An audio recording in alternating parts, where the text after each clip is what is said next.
Thank you for waiting, ladies and gentlemen. Some people are in trouble to come because today is Labor Day. There will be many demonstrations and the police has blocked off some certain areas of Paris and they've just closed the Rivoli Street now. Because again, it's Labor Day. It is supposed to be demonstrations for unions peacefully, but which is not to be. That is why there will be a lot of police today. And as I was saying to some of you when getting on the bus, again, it's good to get away from the capital city today. And by the way, I welcome you for this tour to Normandy, which is the D-Day tour. You were asking many buses to Normandy. Yes, the buses behind us were going to Mont Saint-Michel and those sites. We are D-Day, which is a different part of Normandy, where the landing was on June the 6th, 1944. So our driver is Michel. I am Leila, tour guide in English for this day. So we are going to change a bit our itinerary. It's going to be beautiful as well, like the Opera House right in front of us. The old Paris Opera House, Opéra Garnier, named after French architect Charles Garnier. So then we're going to head to the northwest. Normandy is located west of Paris, and precisely the city of Caen, 250 kilometers, which are about 190 miles for these understanding better in miles. So after leaving the capital city, should be quick if no traffic on the way. Shall be there around 10 o'clock. By the way, some people could not show up this morning, I think due to the traffic that is blocked off. We've been waiting for them for a little while, but as you know, we got to go. Since it is a long day, we are going to cover a lot of different sites in a very limited time. Keep everybody to a schedule, which is important. So arrival around 10 o'clock. We'll be at the Peace Memorial Museum of Caen, C-A-E-N. Caen has nothing to do with Cannes, that is in the French Riviera, that is famous for the film industry and the film festival that is to take place soon. Just to know, people asking me, is that related to Cannes? No, Cannes is in the south of France, a 9 hours drive from here. Caen is a 3 hours drive from here, west in Normandy. It is a museum that is very interesting, telling the historic backgrounds of World War II, the advent of Hitler, all the way to Nagasaki, Hiroshima, and the Cold War. Again, it's a big museum. I'm going to show you how to emphasize on the D-Day section. Again, that is the subject of our tour. There will be also a movie. I will show you I will point you out the auditorium, that is to say the cinema room. After that, we'll have lunch. So most of you have the lunch option with the orange sticker. The people that have lunch at your own leisure, there will be a little cafe in the museum that I will show you again. You see first the western part of Omaha, a cliff.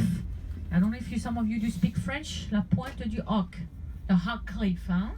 We are going to see first the Hoc Cliff to see what were the German defenses. You see, the guns dominating the ocean. So called during under the occupation, the Atlantic Wall.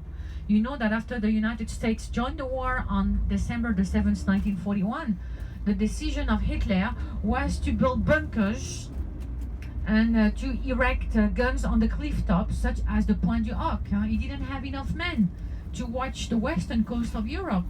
For him, more important was the Soviets, than the western coast of France and Europe. So instead of putting men, he put pillboxes and guns instead. It's interesting to see that, so-called the Atlantic Wall, what were the German defenses. After we see that, we stop at Omaha Beach, where 2 American divisions landed on D-Day. You know that it was a tragedy. On D-Day, 34,000 men landed, but again under heavy fire. Germans had that advantage to be on the cliff top, and they kept shooting for hours and hours. Omar Bradley, commanding the American forces, was about to stop, the operation. Too many deaths in a couple of hours. Finally, the members of the 1st Infantry Division made it. Much more experienced men that were in North Africa, in Italy, Sicily. They had landed there in 43 and 42 for North Africa. So after we see Omaha Beach, our longest stop will be at the American Cemetery of Omaha. so-called in French Saint-Laurent-Colleville. And then we'll be driving along the British and Canadian beaches. By the British to see Gold Beach and the bay, very interesting site where the British set up the prefab harbor, so-called Mulberry Beach.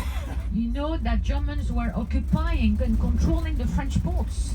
So what Churchill said, Germans holding the French ports, then let's bring our port. So in total secret, British made two prefab harbors in different parts of England. The code names were Mulberry, A for American, B for British. We are going to see the vestiges of the B, because you know the A, Mulberry A, wrecked out after a storm. On D-Day, weather conditions were extremely poor. They had a rough sea and that pouring rain, which slowed down a lot the operation. And our last stop will be at Juno, where the 3rd Canadian Division, led by Keller, on D-Day at 8 a.m. Their objective, their goal, was the city of Caen. The city of Caen, which was, by the way, liberated by the Canadian forces and the British as well, because they were, you know, battling side by side on mid-July 1944. It doesn't seem to, but we are going to cover a lot, again, in a very limited time. This is the purpose of this tour.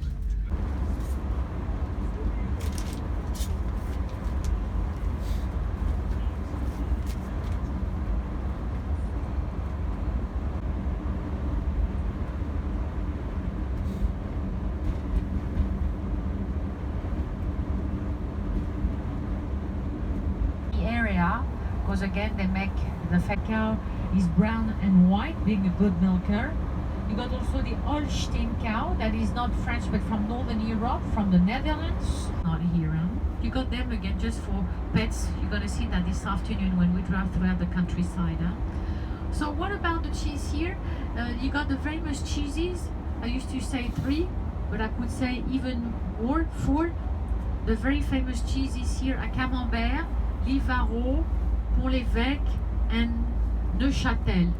Neuchâtel is like a square, not like a square, it's a heart-shaped camembert that is the eastern limit of the landing area. And then next you got the Orne Canal finishing into the English Channel. It's a canal, it's an artificial navigable waterway finishing starting from to Plymouth and Ireland. What about Caen? This left side, you got here the men's abbey, which was a medieval abbey built by William of Normandy, famous. The museum, right there, inaugurated in 1988. There will be a quick security check. That is why I was telling you not to carry too many bags, because you know last week we got a bit hold at the security. Or be prompt, please, opening yourself, because those gentlemen here do not speak English. Opening yourself the zipper of your purse, please. To the